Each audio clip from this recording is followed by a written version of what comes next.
दोस्तों 12वीं क्लास के विद्यार्थियों का बार बार एक सवाल आ रहा है कि सर हमें कारक समझाइए और कारक के मोस्ट सूत्र हमें बताइए।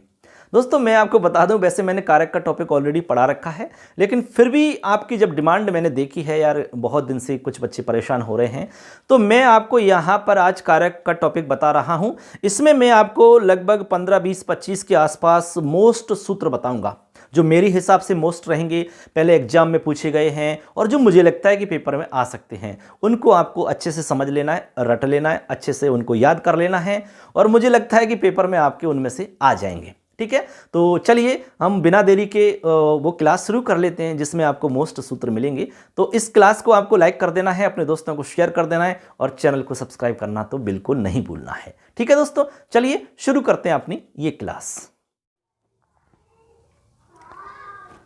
देखिए मित्रों, हम क्लास को शुरू कर रहे हैं। यहां पर हम आपको सबसे पहले जो सूत्र बता रहे हैं वो है आपका द्वितीय विभक्ति वाला, यानी कि कर्म कारक का सूत्र है। यहां पर आपको स्क्रीन पर दिख रहा होगा, सूत्र का नाम है अकथितम च। सूत्र को अच्छे से आपको लिखना आना चाहिए, उसका अभ्यास आपको करना है लिख करके। हमने पहले भी कहा कि लिखने का अभ्यास आपका अच्छा होना चाहिए, शुद्ध होना चाहिए। अकथितम च, ठीक है। यहां पर हमने अनुस्वार लिखा है, अनुस्वार को आप उसमें भी लिख सकते हैं संधि करके, ऐसे कथितन चो, ऐसे भी लिख सकते हैं, एक ही बात है, उससे कोई फर्क नहीं पड़ रहा है। अब देखिए इसका क्या मतलब है, एक बार आप समझ लीजिए। अकथितन च सूत्र ये कह रहा है आपका कि अपादान आदि विशेष कारकों से अविवक्षित, अविवक्षित का मतलब होता है बच्चों अकथित, अकथित या अविवक्षित कारक की कर्म संज्ञा होती है।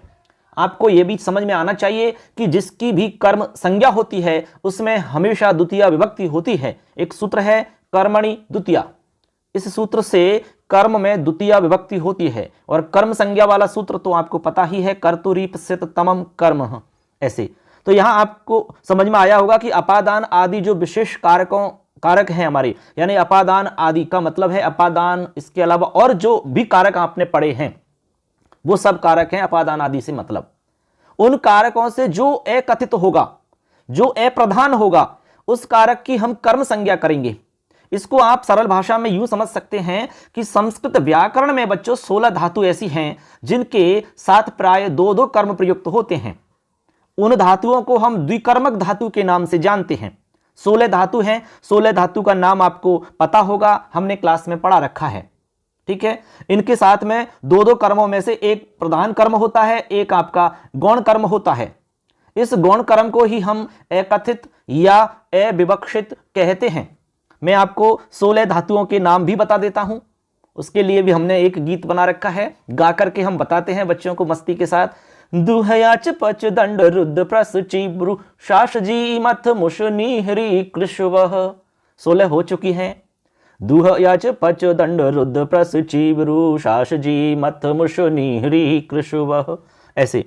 ठीक है, तो ये तो हो गया इसका अर्थ। अब देखिए उदाहरण मैं आपको यहां पर बता रहा हूं। सह तंडुलान ओदनम पचती, वह चावलों से भात बनाता है या पकाता है। तो यहां पर देखिए दोस्तों, एक तो है तंडुलान और एक है आपका ओदन। ठीक, ये दोनों ही आपके कर्म हैं, दोनों ही कर्म हैं। तो यहां पर देखिए ओदन तो आपका प्रधान कर्म है और तंडुल आपका अप्रधान कर्म है, यानी कि अकथित या गौण कर्म है। आप ये समझिए कि जैसे वह तंडुलान यानी चावल से भात बनाता है। भात का मतलब है जो चावल हैं उनको पानी में डाल के आपने उबाल लिया। ठीक है, उबलने के बाद में वो खाने के योग्य हो जाते हैं, उसको हम भात कहते हैं, ऐसा समझिए आप। तो यहां पर बताइए कि मुख्य क्या है आपके लिए या उसके लिए। मुख्य जो मेन है वो है ओदन, यानी कि भात उसके लिए इंपॉर्टेंट है, ना कि चावल। उसके लिए इंपॉर्टेंट है भात। तो यहां पर ये इंपॉर्टेंट जो है वो तो हो गया प्रधान कर्म, और जो इंपॉर्टेंट नहीं है, ज्यादा इंपॉर्टेंट नहीं है, वो आपका अप्रधान कर्म होता है। उस अप्रधान कर्म की ही कर्म संज्ञा इस वाले सूत्र से होती है। फिर उसमें आपको द्वितीय लगानी होती है और प्रधान कर्म में द्वितीय लगेगी आपकी, तो दोनों में ही द्वितीय लगेगी, ये इसका मतलब है। ऐसे आपको समझना है। देखिए इसके बाद में आगे है, इसमें उदाहरण मैंने और भी लिखे हैं। वैसे मैंने ये बात यहां लिख दी है कि संस्कृत व्याकरण में 16 धातु द्विकर्मक होती हैं, इनके 2-2 कर्म होते हैं, प्रधान और गौण कर्म। गौण कर्म को हम अकथित कहते हैं। ये बात इसमें लिख दी है, आराम से आप पढ़ सकते हैं। दूसरा उदाहरण है आचार्य शिष्यम प्रश्नम पृच्छति। आचार्य शिष्य से प्रश्न पूछता है, तो इसके लिए मुख्य प्रश्न है, तो यहां पर मुख्य हो जाएगा हमारा प्रधान कर्म प्रश्न। और जो अप्रधान होगा वो होगा शिष्य, तो शिष्य में आपकी यहां कर्म संज्ञा होकर द्वितीय विभक्ति हो जाएगी। इसी तरह विष्णु बलिम या वसुधाम याचते, ठीक है, विष्णु बलि से वसुधा को मांगते हैं, पृथ्वी को मांगते हैं। भगवान विष्णु ने जो राजा बलि थे उनसे उन्होंने पृथ्वी मांगी थी, वो वाला उदाहरण है ये। तो यहां पर देखिए बलिम और वसुधा, तो वसुधा उसके लिए मुख्य है, ठीक है ना, तो यहां पर हो जाएगा प्रधान कर्म वसुधा, और बलिम जो है ये हो जाएगा अप्रधान कर्म, तो इसमें क्या हो जाएगी, इसमें हो जाएगी द्वितीय विभक्ति, ठीक है, ऐसे आपको समझना है। इसके बाद में उदाहरण आगे है, नृपः चौरम शतम दंडयति, ठीक है, राजा चौर को 100 रुपए का दंड देते हैं, उसने कोई गलती करी होगी तो 100 रुपए का दंड लगाता है राजा उस पर। तो यहां पर एक तो है चौर और एक है शतम, तो शतम इसमें मेन है और चौरम जो है वो अप्रधान है, तो यहां पर इसमें द्वितीय हुई है। कृषक अजाम ग्रामम नयति, ठीक है, ये हमने कुछ उदाहरण इसमें लिखे हैं, आराम से इनको आप समझ सकते हैं। ये सूत्र है आपके लिए इंपॉर्टेंट, इसको याद कर लेना, एग्जाम में आने की पूरी संभावना है। इसमें पूरी वीडियो में मैं टोटल 17 सूत्र बताऊंगा टोटल, बस ये वेरी वेरी मोस्ट इंपॉर्टेंट है, मुझे पूरा विश्वास है कि आपके पेपर में इनमें से आ जाएंगे सवाल, ठीक है। चलिए अगला सवाल है बच्चों, यहां पर देखिए हमारा दूसरा सूत्र जो है वो है आपका, देखिए अधि शिंग स्था साम कर्म, अधि शिंग स्था साम कर्म, बहुत ही मोस्ट सूत्र है ये।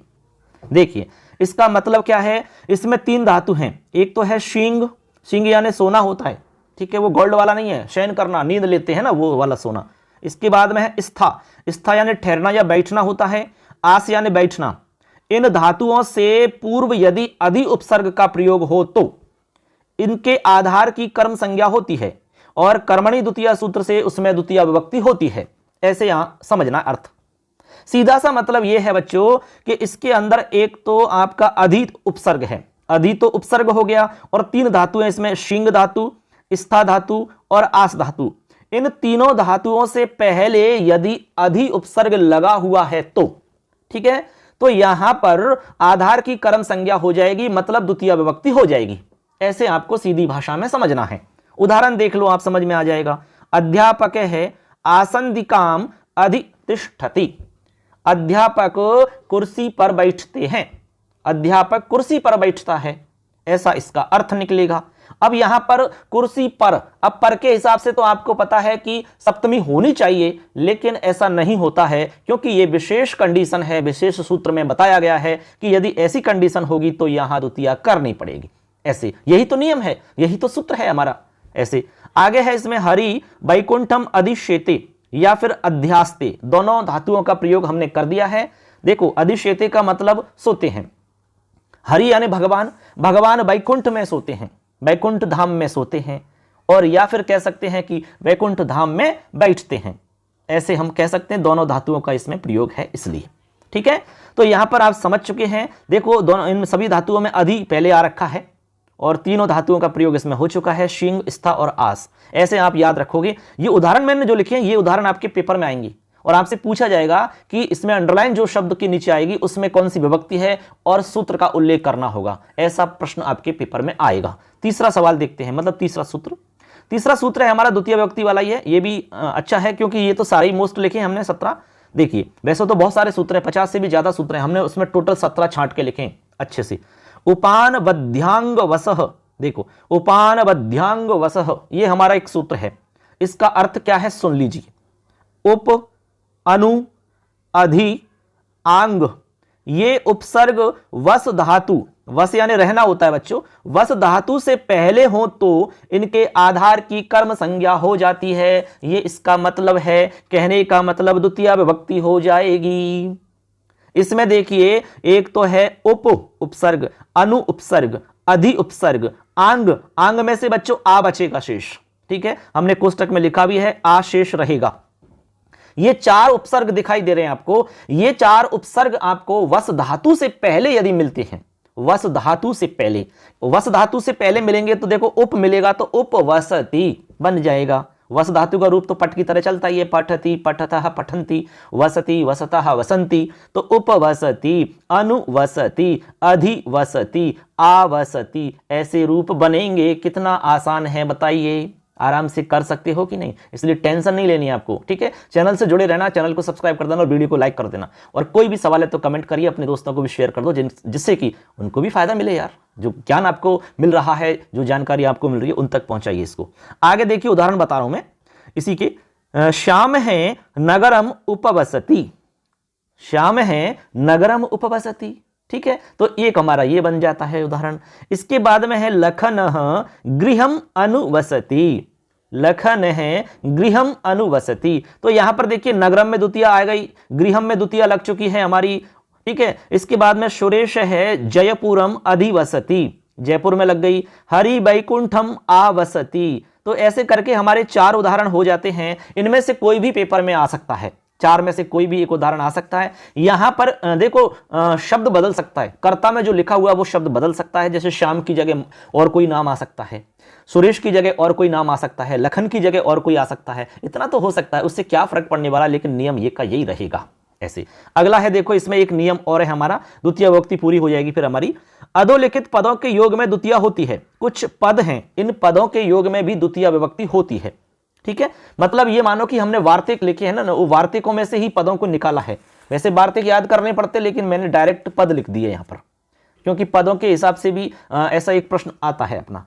देखिए यहां पर लिखा है उभयतः कृष्णम गोपाह।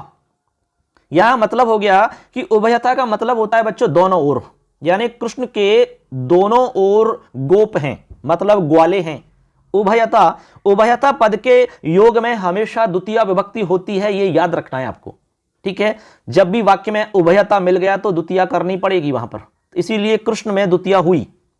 ऐसे इसके अलावा देखिए धिक शब्द आ गया, मान लो धिक पद मिल जाता है किसी वाक्य में तो वहां पर भी द्वितीय होती है। जैसे कि धिक दुर्जनम, दुर्जन को धिक्कार है। मूर्ख तो लिखेंगे धिक मूर्खम, ऐसे तो धिक मूर्खम, मूर्ख को धिक्कार है, ऐसा वाक्य बनता है। ऐसे वाक्य आपसे एग्जाम में पूछे जा सकते हैं। आगे है विद्यालयम अभितः या परितः वृक्षाः सन्ति। विद्यालय के अभितः यानी दोनों ओर, परितः यानी चारों ओर, वृक्षाः सन्ति यानी वृक्ष हैं। विद्यालय के दोनों ओर वृक्ष हैं, ऐसा वाक्य आ सकता है। विद्यालय के चारों ओर वृक्ष हैं, ऐसा भी आ सकता है। दोनों पदों का हमने एक साथ प्रयोग कर दिया है। ठीक है, तो याद रखना अभितः परितः के योग में द्वितीय विभक्ति होती है। आगे है लखन है विद्यालयम प्रति गच्छति। लखन विद्यालय की ओर जाता है, प्रति यानी की ओर, तो यहां प्रति के योग में द्वितीय होती है, ऐसे याद रखना है। इसके बाद में आगे 5 नंबर पे है विद्यालयम समया या निकषा देवालय अस्ति। देखो समया और निकषा के योग में द्वितीय होती है बच्चों। इन दोनों का अर्थ होता है नजदीक या पास में या समीप में। तो विद्यालय के समीप देवालय है, मतलब मंदिर है, ऐसा इसका मतलब होता है। ठीक है, तो याद रखना समया और निकषा के योग में द्वितीय होती है। इसका वार्तिक भी है, वार्तिक है अभितः परितः समया निकषा हा प्रति योगेपि, ये हमारा वार्तिक है। इन सब के योग में द्वितीय होती है। ऐसे आगे है हमारा राज है पुस्तकम विना पठति। विना के योग में भी द्वितीय होती है, राज पुस्तक के बिना पढ़ता है। ठीक है, ऐसे। इसके बाद में है प्रदीप है पुस्तकम अंतरेण पठति। अंतरेण अंतरा, इन दोनों के योग में भी द्वितीय विभक्ति होती है। अंतरा अंतरेण युक्ति, ये एक सूत्र है। अंतरा का मतलब बीच में होता है और अंतरेण का मतलब बिना होता है। ऐसे इन दोनों के योग में भी आपकी कौन सी विभक्ति होगी, द्वितीय विभक्ति हो जाएगी। तो देखो इसलिए पुस्तकम में द्वितीय हो चुकी है। आगे है रामम श्यामम च अंतरा देवदत्ते अस्ति। राम और श्याम, इनके राम और श्याम के बीच में देवदत्त है, ऐसा वाक्य भी आ सकता है। तो ऐसे करके बच्चों ये योग आपको ध्यान रखने हैं कि उभयता, धिक, अभिता, परिता, समया, निकषा, ठीक है ना, और इसके अलावा विना है, अंतरिण है, अंतरा है, इन सब के योग में द्वितीय विभक्ति होती है। तो द्वितीय में से यदि कोई सवाल आएगा तो इसमें से आपको पेपर में मिल जाएगा। ऐसे आपको याद कर लेना है, अब तो कोई दिक्कत नहीं होनी चाहिए यार। मैंने अभी लेटेस्ट आपके प्रश्न की वजह से, आपने बार बार डिमांड की है, इसी वजह से मैंने ये देखो मतलब 2-3-4 घंटे की मेहनत करके आपको नोट्स बनाए बच्चों। मैं आपको पीडीएफ नोट्स भी उपलब्ध करवा दूंगा, लेकिन ये एक बार जरूर देख लेना आप। आगे चलिए, आगे है हमारा देखिए 5 नंबर सूत्र। 5 नंबर सूत्र हमारा तृतीय विभक्ति वाला है। ठीक है, क्योंकि द्वितीय विभक्ति के सूत्र हमारे पूरे हो चुके हैं। अब तृतीय विभक्ति का सूत्र हमारा चालू होता है 5 नंबर पे, सहयुक्ते अप्रधाने। सहयुक्ते प्रधाने मतलब हुआ कि सहयुक्ते अप्रधाने, इसका अर्थ समझिए।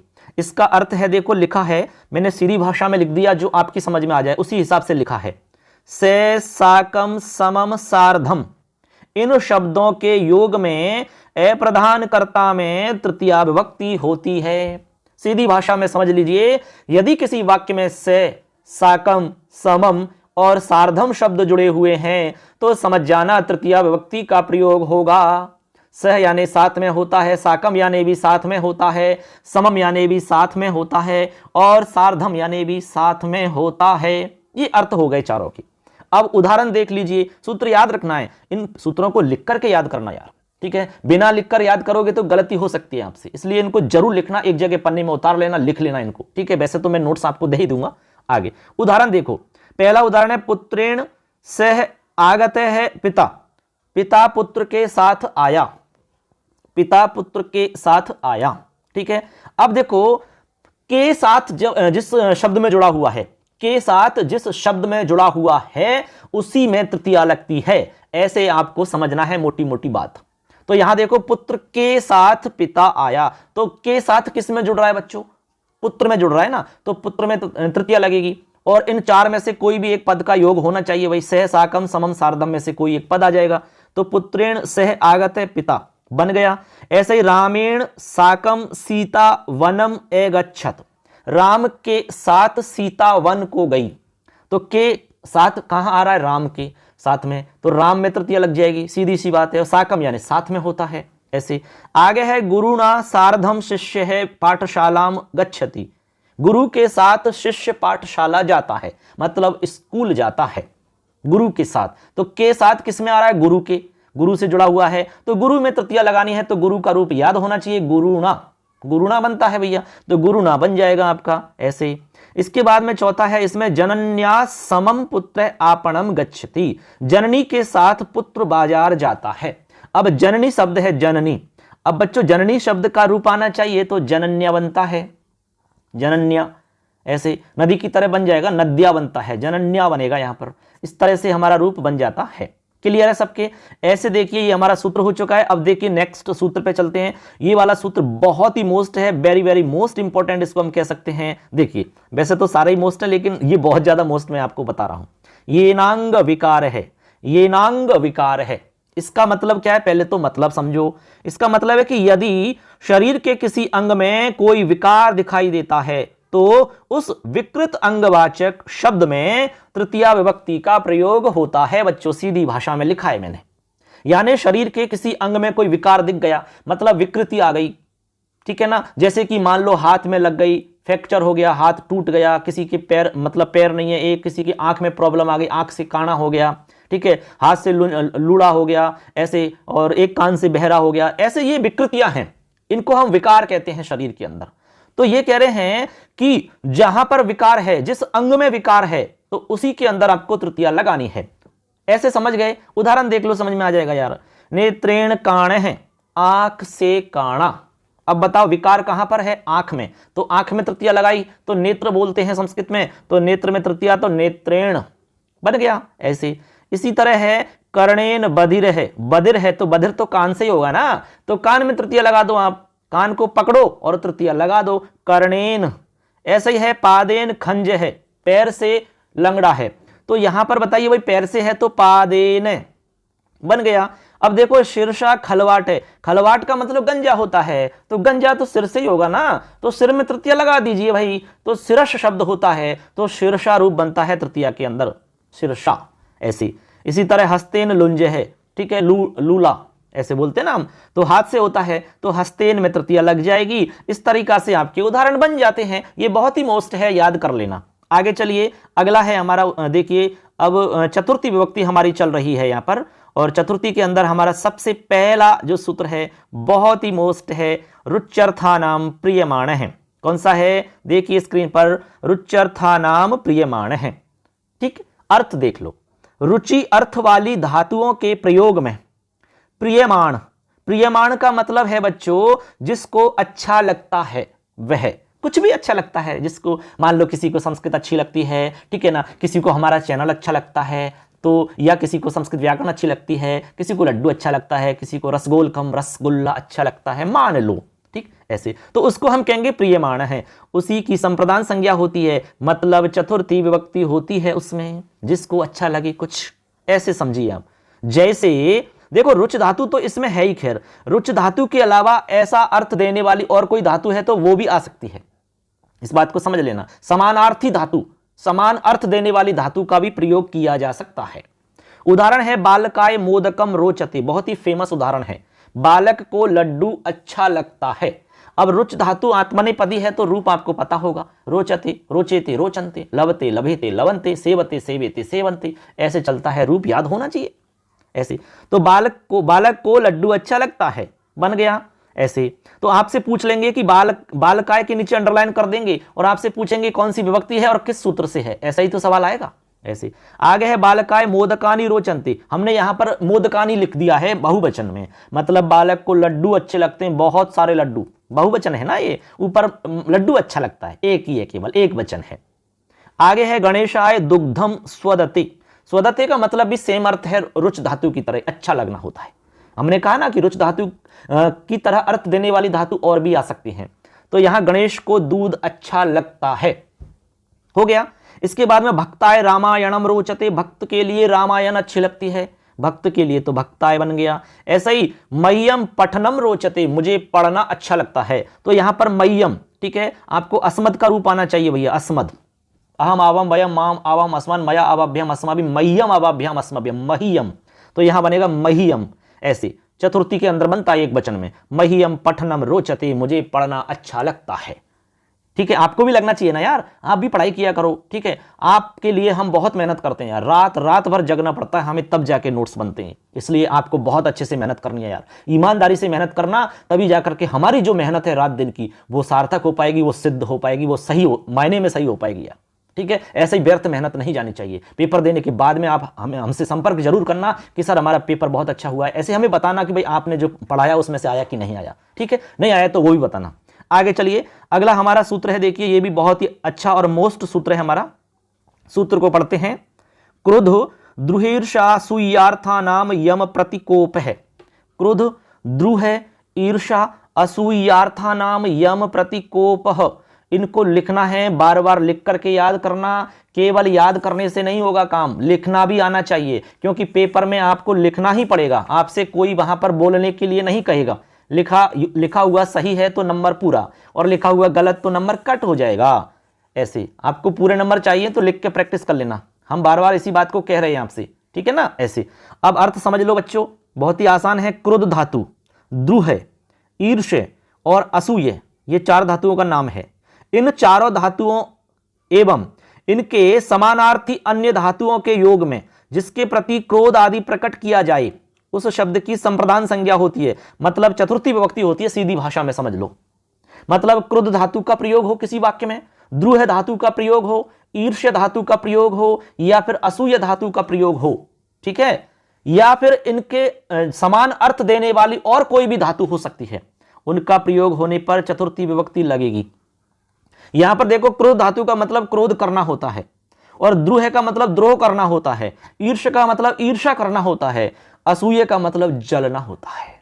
जलना मतलब समझ गए कि नहीं, जैसे मान लो आपसे कोई जलता है, कहते हैं ना कि यार वो तो मेरा दोस्त है ना, मेरे से जलता है, मेरी पढ़ाई को देख के जलता है कि यार इसके नंबर ज्यादा आ जाएंगे, मेरिट में आ जाएगा, टॉप बन जाएगा, तो ऐसे जलता है, वो वाला जलना ये, ठीक है, समझ गए ना, ऐसे कोई बात नहीं है। अब देखो उदाहरण देखते हैं, पिता पुत्राय क्रुध्यति, पिता पुत्र पर क्रोध करता है, कोई गलती कर दी होगी इसलिए उसने क्रोध कर दिया, ऐसे डांट दिया उसको, तो यहां पर पिता में आपको लगानी, सॉरी पुत्र में लगानी है, क्योंकि पिता पुत्र पर कर रहा है ना, जिस पर करेंगे हम उसमें लगानी है, तो पुत्र में लगाएंगे तो पुत्राय बनेगा, हो गया। दुर्जन सज्जन पर द्रोह करता है, तो यहां सज्जनाय। ऐसे ही राम है श्यामाय ईर्ष्यति, राम श्याम से ईर्ष्या करता है या फिर जलता है, ऐसे यहां वाक्य बन जाएंगे आपके, कोई भी हो सकता है वाक्य, तो वाक्य से कोई फर्क नहीं पड़ेगा, लेकिन हमने ये जो वाक्य लिखे हैं वेरी वेरी मोस्ट इंपॉर्टेंट है, इनमें से आ सकता है पेपर में आप मिलाना तब पता लग जाएगा। आगे देखिए, अब देखिए यहां पर बहुत ही मोस्ट है ये सूत्र, बहुत ज्यादा मोस्ट सूत्र है हमारा, सूत्र को पढ़ते हैं। नमः स्वस्ति स्वाहा स्वधा अलम वषट योगाच, नमः स्वस्ति स्वाहा स्वधा अलम वषट योगाच। देखिए यहां पर है नमः है, स्वस्ति स्वाहा स्वधा अलम, वषट। ठीक है, यहां पर आपको 6 शब्द दिखाई दे रहे होंगे। इनके योग में चतुर्थी विभक्ति होती है, सीधी सीधी भाषा में समझ लीजिए। नमः के योग में आपको चतुर्थी लगानी है, चाहे किसी को भी आप नमः का प्रयोग करके नमस्कार कर रहे हैं। जैसे गणेश जी को आप करते हैं नमस्कार, तो लिखेंगे गणेशाय नमः। सूर्य को करेंगे सूर्याय नमः, ऐसे। मोहन को मोहनाय नमः, लखन को लखनाय नमः, ऐसे। रमेश को रमेशाय नमः। देखो हमने गणेश को किया गणेशाय नमः, लिखते ना हम शादी के कार्ड पे ऊपर ऊपर गणेशाय नमः, ऐसे। आगे है प्रजाभ्य स्वस्ति। स्वस्ति का मतलब कल्याण होता है बच्चों। स्वस्ति यानी क्या होता है? कल्याण। किसका? प्रजा का कल्याण हो, ऐसा अर्थ निकलेगा। अग्नि स्वाहा, ठीक है, अग्नि के लिए आहुति। स्वाहा का मतलब आहुति होता है, आपने बहुत सुना होगा स्वाहा, पंडित जी कहते हैं बोलना है स्वाहा स्वाहा स्वाहा, मतलब आहुति देते हैं ना, उस समय बोलते हैं। ठीक, आगे है इंद्राय वषट। इंद्र के लिए आहुति। वषट का मतलब इंद्र की आहुति है, ऐसे मानिए आप। तो आहुति जिसके लिए देंगे तो उसमें चतुर्थी लगेंगे। इंद्र के लिए दे रहे तो इंद्राय वषट, ऐसे ऐसे। आगे है दैत्यव्य हरि ही अलम। इसका मतलब हुआ कि दैत्यों के लिए हरि पर्याप्त हैं, समर्थ हैं। अलम यानी पर्याप्त या समर्थ हैं, ऐसा अर्थ निकलेगा यहां पर। आगे है पितृभ्य स्वधा। अपने पितरों के लिए आहुति। पितरों के लिए भी तो आहुति देते हैं हम, जो हमारे पितर होते हैं उनके लिए आहुति दी जाती है, तो हम बोलते हैं पितृभ्य स्वधा, ऐसे। तो ऐसे करके ये उदाहरण बन चुके हैं आपके। चतुर्थी विभक्ति हमारी पूरी हो गई। अब चलते हैं आगे मित्रों 10 नंबर का सूत्र। देखिए सूत्र नंबर हमारा 10 है और ये भी बहुत ही अच्छा सूत्र है, बहुत ही मोस्ट सूत्र इसको हम कह सकते हैं। तो सूत्र को पढ़ते हैं। भीत्रार्था नाम भय हेतु। देखिए अर्थ है इसका, भी एवं त्रा धातु के योग में अथवा इनके समानार्थी धातुओं के योग में भय एवं रक्षा के हेतुवाचक शब्द में, अर्थात जिससे डर लगता हो या जिससे रक्षा की जाती है, उस वाले शब्द में आपको पंचमी विभक्ति लगानी है। कहने का सीधा सीधा मतलब है कि भी धातु का प्रयोग हो या त्रा धातु का प्रयोग हो। भी का मतलब डरना और त्रा का मतलब बचाना या रक्षा करना। और जो भय का हेतु होगा, जिससे आपको डर लग रहा है या जिससे आपको बचाया जा रहा है, उसमें पंचमी लगा देनी है। ऐसे समझ लो, जैसे मान लो कि बालक सिंह से डरता है, तो हमने लिखा है कि बालक है सिंघात बिभेति। अब भी धातु का रूप चलता है बिभेति, तो किससे? शेर से। तो शेर में लगा दो वही पंचमी, तो सिंह बोलते हैं संस्कृत में सिंह, तो राम की तरह रूप चलेगा सिंघात, रामात, सिंघात बन गया। ऐसे ही नृपः दुष्टात रक्षति या त्रायते। दुष्ट से रक्षा करता है, राजा दुष्ट से रक्षा करता है। तो यहां पर दुष्ट में पंचमी लग गई। जिससे भी रक्षा की जा रही है, जिससे भी डर लग रहा है, उसमें पंचमी विभक्ति लगानी है। ऐसे आपको समझना है, एकदम सरल है ये तो। आगे चलिए, अगला सूत्र है बच्चों, देखिए यहां पर 11 नंबर पे हमारा सूत्र है, पंचमी विभक्ति से ही रिलेटेड है। देखो आख्यातोपयोगे, अच्छा सूत्र है, मोस्ट है। आख्यातोपयोगे अर्थ सुनो, नियम पूर्वक विद्या या शिक्षा स्वीकार करने में वक्ता की अपादान संज्ञा होती है, अर्थात पंचमी विभक्ति होती है। वक्ता का मतलब पढ़ाने वाला, जिससे शिक्षा ग्रहण की जा रही है। जैसे आप लोग हमसे पढ़ रहे हो, तो अब मुझ में पंचमी लगानी है, ऐसे समझो आप सीधी भाषा में। ठीक है, तो यहां पर हम उदाहरण देखते हैं। शिष्य उपाध्याय से पढ़ता है, तो उपाध्याय से पढ़ता है तो उपाध्याय में पंचमी लगाना है। उपाध्यायात, उपाध्यायात अधीते बन गया आपका। इस तरीका से हम बना सकते हैं। क्या बन गया? उपाध्यायात अधीते। अब यहां पर शिक्षक शब्द होता मान लो, तो लिख देते शिक्षकात अधीते। ठीक है, अब जैसे मान लो हमसे पढ़ रहे तो हमारा नाम लिख देंगे लखनात अधीते, लखन से पढ़ते हैं। ऐसे जो भी लिखना है आप लिख सकते हैं यहां पर। ऐसे आगे है छात्र है शिक्षकात पठति, शिक्षक से पढ़ता है, ऐसे आप बना सकते हैं। क्लियर है, कोई भी आएगा पंचमी हो जाएगी इसमें। आगे चलिए, अगला हमारा है देखो भुवः प्रभवः, ये भी अच्छा है। भुवः है प्रभव, तो क्या है इसका मतलब सुनिए। इसका मतलब है देखिए भाई, यदि किसी वाक्य में भू धातु का अर्थ प्रकट होना ग्रहण किया जा रहा हो, तो वहां पर प्रथम उत्पत्ति या उद्गम स्थल में पंचमी विभक्ति होती है भैया। पंचमी मतलब समझे, इसका मतलब है कि किसी वाक्य के अंदर जब भू धातु का हम प्रयोग कर रहे हैं और उस भू धातु का अर्थ वहां प्रकट होना हो रहा है, प्रकट होना, ठीक, ऐसा अर्थ लिया जा रहा हो, तो प्रथम उत्पत्ति स्थल, जहां से पहली बार किसी चीज की उत्पत्ति हो रही है, पहली बार कोई चीज वहां से निकल रही है, तो उस स्थल में आपको पंचमी लगा देनी है। अर्थ हो गया, उदाहरण से आपको ज्यादा समझ में आ जाएगा। गंगा हिमालयात प्रभवती, मतलब गंगा हिमालय से निकलती है। अब बताइए गंगा का प्रथम उत्पत्ति स्थल क्या है, प्रथम बार कहां से निकल रही है, हिमालय से। तो जहां प्रथम उत्पत्ति स्थल है वहां पर आपको पंचमी लगा देनी है, यही तो सूत्र का अर्थ है। मान लो सवाल आ जाता है गंगा हिमालयात प्रभवती, यहां पर हिमालयात के नीचे अंडरलाइन है, तो आपसे पूछा जाएगा विभक्ति और सूत्र, तो विभक्ति बताएंगे पंचमी विभक्ति, सूत्र का लिखेंगे, नाम लिखेंगे भुवः प्रभवः, एकदम करेक्ट हो गया आपका आंसर। ठीक है ना, आगे चलिए, आगे हम आपको षष्ठी विभक्ति पर लेके चलते हैं, और षष्ठी विभक्ति का हमारा सूत्र है 13 नंबर पे, षष्ठी शेषे। देखो कितना बढ़िया सूत्र है, एकदम छोटा सा सूत्र है। सूत्र का क्या नाम है, षष्ठी शेषे। मतलब इसका ये हुआ भैया कि शेष में षष्ठी विभक्ति होती है। अब शेष का मतलब क्या है, लिखा भी है हमने अर्थ, कारक एवं प्रातिपदिकार्थ से भिन्न स्वस्वामी भाव आदि संबंध शेष कहलाता है। बात को समझे आप, क्या कहलाता है शेष, मतलब ये हुआ, मैं दोबारा से समझा देता हूं।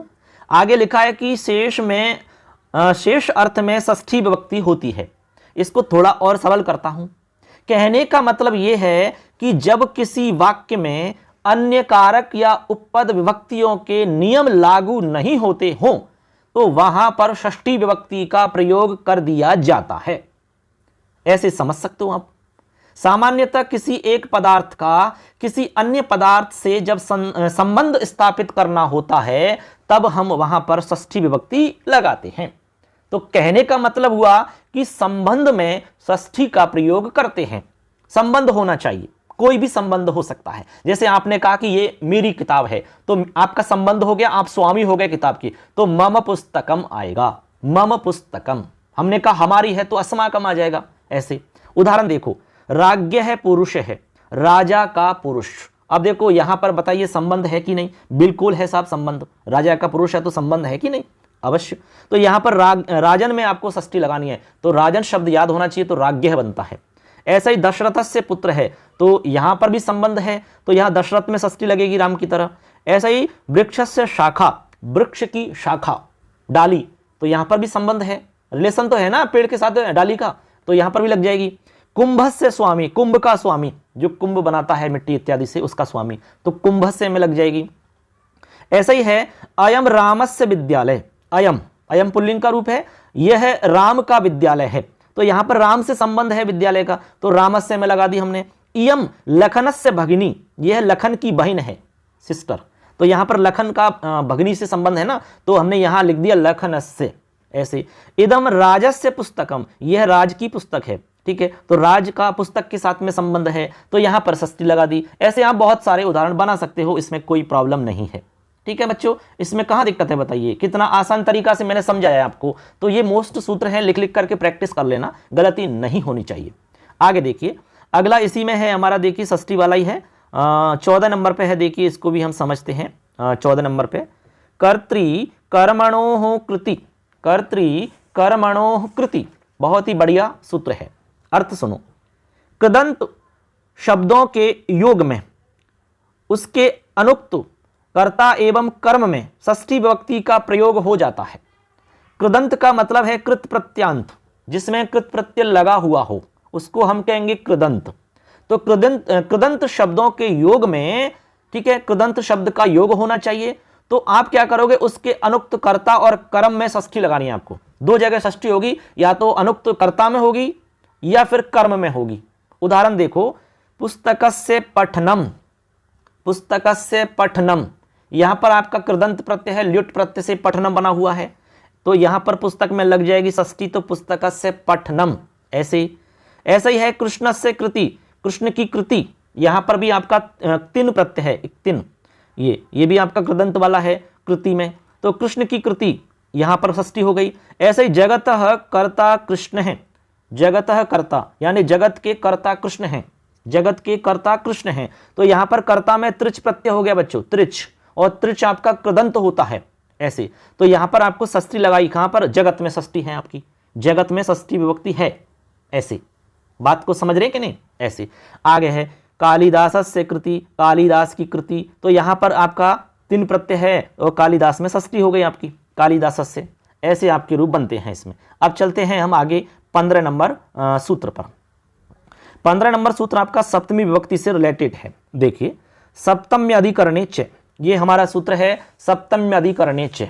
आप आधार तो जानते ही है, इसलिए हमने उसमें बताया भी नहीं है आपको, मोस्ट नहीं बताया। आधारो अधिकरणम हमारा पहला सूत्र रहता है आधार वाला, तो वो आधार के बारे में बताता है कि आधार क्या होता है। तो इसमें देखिए अर्थ लिखा है हमने, अधिकरण संज्ञक शब्द में सप्तमी विभक्ति का प्रयोग होता है, सीधी सीधी भाषा में लिख दिया। अधिकरण जिसकी संज्ञा हो जाती है उसमें सप्तमी विभक्ति होती है, सीधी सी बात है, ठीक है। और अधिकरण क्या है भैया, मैंने नीचे लिख दिया है, देखिए आपको समझाने की दृष्टि से। क्रिया के घटित होने के स्थान या समय को आधार कहते हैं, जहां पर क्रिया घटित होती है, ठीक है, उसको हम आधार कहेंगे, तथा उस आधार की ही अधिकरण संज्ञा होती है। आधार समझ गए, फिर आधार की ही अधिकरण संज्ञा होती है, और जिसकी अधिकरण संज्ञा होती है उसमें सप्तमी विभक्ति लगती है। ये आपको समझना है, यही सूत्र में लिखा है और यही सूत्र का मतलब है, ठीक है। अब आपको यह भी बता दें भैया कि यहां पर आधार जो है वो 3 प्रकार का होता है। एक होता है औपश्लेषिक आधार, एक होता है वैषयिक आधार, एक होता है अभिव्यापक आधार। ये हमने पढ़ा रखा है, जब डिटेल से हमने कारक पढ़ाया तो वहां मिलेगा आपको। अभी मैं सिर्फ सूत्र बता रहा हूं, वो भी मोस्ट। तो देखो उदाहरण है पहला, स्थाल्याम पचति। स्थाल्याम पचति, इसका मतलब है कि स्थाली में भोजन पकाता है, ठीक है, कुछ पकाता है, भोजन तो हमने जोड़ दिया, कुछ ना कुछ तो पकाएगा वो। तो इस थाली का मतलब यहां पर है जैसे पतीली मान सकते हो, या फिर कढ़ाई या भगोना या कड़ा, जो भी आप खाना बनाते हैं जिसमें, ठीक है, डेलची वगैरह, जो भी अलग अलग नाम मिल सकते हैं भैया, वो कोई भी हो सकता है, उसको संस्कृत में स्थाली बोलते हैं, ऐसे समझिए। तो स्थाली का रूप चलाया, सप्तमी बना स्थाल्याम, जैसे नदी का बनता है नद्याम, तो स्थाली में लगा दिया, क्लियर। ऐसा ही है वानर है वृक्षे तिष्ठति, वानर पेड़ पर बैठता है। कहां बैठता है? पेड़ पर, तो यहां पर हमने लगा दी सप्तमी, वृक्ष में, वानर पेड़ पर बैठता है, तो वृक्ष हो गया आधार, तो यहां हमने लगा दी सप्तमी विभक्ति। ऐसे आगे सुनो, मोक्षे इच्छा अस्ति, मोक्ष में इच्छा है, तो ये वैषयिक आधार हो गया, विषय से संबंधित, मोक्ष रूपी विषय में इच्छा है, तो यहां पर मोक्ष में सप्तमी हो गई। ऐसे ही व्याकरण, व्याकरण में रुचि है, तो व्याकरण में सप्तमी लगेगी, व्याकरणे रुचि ही हो गई, ये भी विषय से संबंधित आधार हो गया। ऐसा ही है सर्वस्मिन आत्मा, आत्मा सभी में है, सभी में आत्मा है, तो सर्व शब्द का रूप याद होना चाहिए, सप्तमी के एक वचन में सर्वस्मिन बनता है, सर्वस्मिन, सभी में आत्मा है, तो ये आपका अभिव्यापक आधार है। और लास्ट है हमारा तिलेषु तैलम, तिलों में तेल है, जहां तिल है तो उसमें तेल तो होगा ही, ये अभिव्यापक आधार है हमारा, ठीक है, बहुत बड़े विस्तृत क्षेत्र में जो फैला होता है ना, वो हमारा अभिव्यापक होता है। ऐसे करके ये सूत्र हो जाता है। अगला सूत्र है हमारा सेकंड लास्ट 16 नंबर का, ये भी बहुत ही अच्छा है, यस्य च भावेन भाव लक्षणम, ठीक है। अर्थ सुनो, जब किसी वाक्य में एक क्रिया के समाप्त होने पर किसी दूसरी क्रिया का होना पाया जाता है, तो वहां पर प्रथम समाप्त क्रिया में एवं उसके कर्ता में सप्तमी विभक्ति होती है। समझ में आ गई होगी बात, बहुत टेढ़ी नहीं है, सरल सी बात है। मतलब यह है भैया कि कोई वाक्य है हमारा, और उस वाक्य में एक क्रिया समाप्त होने पर जब दूसरी क्रिया हो रही हो, तो जो क्रिया पहले समाप्त हो गई है उस क्रिया में और उस क्रिया के कर्ता में सप्तमी विभक्ति लगानी है। उदाहरण से समझो, ऐसे समझ में नहीं आया तो उदाहरण है, रामे वनम गते दशरथ प्राणान त्यजत, मतलब राम के वन चले जाने पर दशरथ ने प्राण त्याग दिए। अब बताओ यहां पर 2 क्रिया हैं, एक तो वन को चले जाना यानी गए, ठीक है, गम हो गई गच्छ धातु से, ठीक, गच्छ वाला चलता है ना, गच्छति गच्छता, तो यहां पर आपके गते रूप है ये गम का। ऐसे ही यहां पर आगे है त्यज धातु से अत्यजत, अत्यजत, तो 2 धातुएं हमारी। हमने कहा कि पहले समाप्त होने वाली क्रिया जो होगी उस क्रिया के अंदर सप्तमी लगानी है और उस क्रिया के कर्ता में लगानी है। तो पहले क्रिया कौन सी हो रही है बताओ आप? पहले दशरथ जी के प्राण मतलब निकले, या फिर राम जी वन को गए, तो पहले राम जी वन को गई, ठीक है, तो जाने की क्रिया पहले हो रही है, तो पहले होने वाली क्रिया में लगाओ तो गते बन गया सप्तमी में, और राम में लगाओ तो रामे बन गया सप्तमी में, ऐसे। और बाकी तो आगे जो वाक्य है वो सिंपल वाक्य बनेगा, जैसे हम बनाते हैं अनुवाद के नियम से, ऐसे आपको समझना है। आगे है देखियो यहां पर, सूर्य अस्तम गते सर्वे बालकाः गृहम एगच्छन्। सूर्य के अस्त होने पर सभी बालक घर को चले गए। बताओ, पहले सूर्य अस्त हुआ, उसके बाद ही तो बच्चे घर को गए, तो पहले वाली क्रिया कौन सी है? अस्त होने की। तो यहां पर हम गते जो है उसमें लगाई सप्तमी और सूर्य में लगाई सप्तमी, ऐसे। एक उदाहरण और है, सूर्य उदिते कमलानि विकसंति। कमल खिलते हैं कब? सूर्य के उदय होने पर। सूर्य के उदय होने पर कमल खिलते हैं, तो पहले भैया सूर्य उदय होता है, उसके बाद कमल खिलते हैं। तो पहले क्रिया हो रही है उदय होने वाली, तो उदय होने के लिए हम लगाए उदिते और सूर्य में लगा दिया सूर्य, फिर सिंपल वाक्य बना दिया कमलानि विकसंति। अब कहाँ खिलते हैं वो एक वाक्य, एक शब्द और जोड़ सकते हैं, जैसे कि तालाब है तो तड़ागे लिख सकते हैं आप, उसमें वो आप जोड़ना चाहें तो जोड़ सकते हैं, कोई बात नहीं है। इस तरीका से हम ये समझ चुके हैं यस्य च भावेन भाव लक्षणम। अब हमारा लास्ट सूत्र है 17 नंबर का, बहुत मोस्ट है ये, यतश्च निर्धारणम। यतश्च निर्धारणम मतलब है इसका, यदि जाति गुण क्रिया एवं संज्ञा के आधार पर जिस समुदाय से किसी एक भाग को अलग किया जाता है, ठीक है, तो उस समुदाय वाचक शब्द में षष्ठी और सप्तमी विभक्ति लगती है, यानी कि षष्ठी भी हो जाती है और सप्तमी भी हो जाती है, ऐसे समझना है आपको। जैसे मान लो कि कोई एक ग्रुप है, पूरा एक समूह है, उस समूह के अंदर से जब हम किसी को अलग करते हैं जाति के आधार पर, गुण के आधार पर, या फिर क्रिया के आधार पर, या फिर आपकी संज्ञा के आधार पर, तो 4 तरीकाओं के आधार पर जब हम एक किसी व्यक्ति विशेष को या किसी भी चीज को अलग करते हैं उस समुदाय से, ठीक है, तो उस समुदाय वाचक शब्द में षष्ठी और सप्तमी लग जाती है, ये इसका मतलब है। देखिए उदाहरणों से समझ में आ जाएगा। सबसे पहले हमने लिखा है यहां पर, देखिए उदाहरण, ये देखो, थोड़ा जूम करता हूं मैं, अच्छे से समझ में आएगा आपको। देखो उदाहरण है हमारा जाति के आधार पर, सबसे पहले नृणाम। नृणाम, निरी शब्द है ना, निरी, तो ये आपका रूप चलता है नृणाम षष्ठी के अंदर, और नृषु चलता है सप्तमी के अंदर। नृणाम नृषु ब्राह्मण श्रेष्ठ है, यानी कि जो मनुष्य हैं, ठीक है, मानव जो है, ठीक, उनमें ब्राह्मण श्रेष्ठ है, ऐसा इसका मतलब है। कौन श्रेष्ठ है? ब्राह्मण श्रेष्ठ है, ऐसे। तो यहां पर षष्ठी लगा दी और इधर सप्तमी लगा दी, दोनों बन गई। ऐसे गुण के आधार पर गवाम गोशु कृष्णा बहु क्षीरा। गायों के अंदर काली गाय बहुत दूध देने वाली है, तो यहां पर गुण के आधार पर हमने अलग किया है समूह से, बहुत सारे गायों का समूह, उसमें से हमने कहा भाई जो काली गाय दिख रही है ना, ये बहुत दूध देने वाली है, तो गवाम हो जाएगा षष्ठी का रूप और गोशु हो जाएगा सप्तमी का रूप, ऐसे। क्रिया के आधार पर है गच्छताम गच्छत्सु धावन शीघ्र है, जाने वालों में दौड़ने वाला शीघ्र पहुंचता है, ये तो बात सही है। तो हमने एक निर्धारण कर दिया, समुदाय से अलग किया, तो गच्छताम षष्ठी का रूप, गच्छत्सु आपका सप्तमी का रूप, ऐसे। आगे है संज्ञा के आधार पर, छात्राणाम छात्रेषु मैत्र है पटुहु। छात्रों में, ठीक है, जो मैत्र है, मैत्र नाम का कोई बालक है, वो पटु है, चतुर है। अब यहां पर कोई नाम और भी आ सकता है, जैसे कि छात्राणाम या छात्रेषु राम है पटु, लखन है पटु, या रमेश है पटु, ऐसे कोई भी बना सकते हो हम, ठीक है। पटु की जगह चतुर है आप लिख सकते हैं, चपलह लिख सकते हैं, या प्रवीण लिख सकते हैं, ऐसे कुशल लिख सकते हैं, कोई भी शब्द आप जोड़ सकते हैं। आगे है कवि नाम कविषु कालिदास है श्रेष्ठ है। कवियों में कालिदास श्रेष्ठ हैं, तो सारे कवियों में से कवियों का एक समुदाय है, उसमें से हमने अलग किया कालिदास को, कहा कि ये सभी कवियों में श्रेष्ठ हैं। तो यहां पर षष्ठी लगा दी हमने कवि नाम, और सप्तमी भी लगा दी कविषु, दोनों विभक्तियां लग जाती हैं षष्ठी और सप्तमी। ऐसे करके आप ये समझ चुके हैं यतश्च निर्धारणम सूत्र।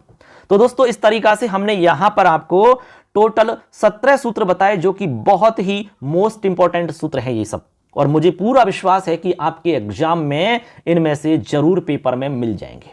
तो आपको याद होने चाहिए, लिख करके याद कर लेना, प्रैक्टिस कर लेना अच्छे से, कोई भी डाउट नहीं रहना चाहिए। हमने सब कुछ आपके लिए बता रखा है, तो आपसे यही कहना चाहेंगे कि खिलते रहो गुलाब की तरह, हर गम से रहो आजाद, दुखों का करना पड़े ना तुम्हें सामना, यही है हमारी शुभकामना। सबके लिए एग्जाम के लिए बहुत सारी शुभकामनाएं हैं, ढेरों शुभकामनाएं आपके लिए। बेस्ट ऑफ लक सबके लिए, बेस्ट विशेष फॉर एग्जाम। तो अच्छे से तैयारी करनी है, हमने अपनी तरफ से अच्छा बताने का प्रयास किया है। तो आपको इस वीडियो को लाइक करना है, अपने दोस्तों तक इसको शेयर करना है, और चैनल को जरूर सब्सक्राइब करना है यार, ठीक है। पीडीएफ नोट्स भी मैं आपको उपलब्ध करवा दूंगा, टेंशन लेने की आवश्यकता नहीं है, बिल्कुल आपको बिना टेंशन के एग्जाम देनी है यार, ठीक है ना। धन्यवाद सबके लिए, जय हिंद, वंदे मातरम दोस्तों।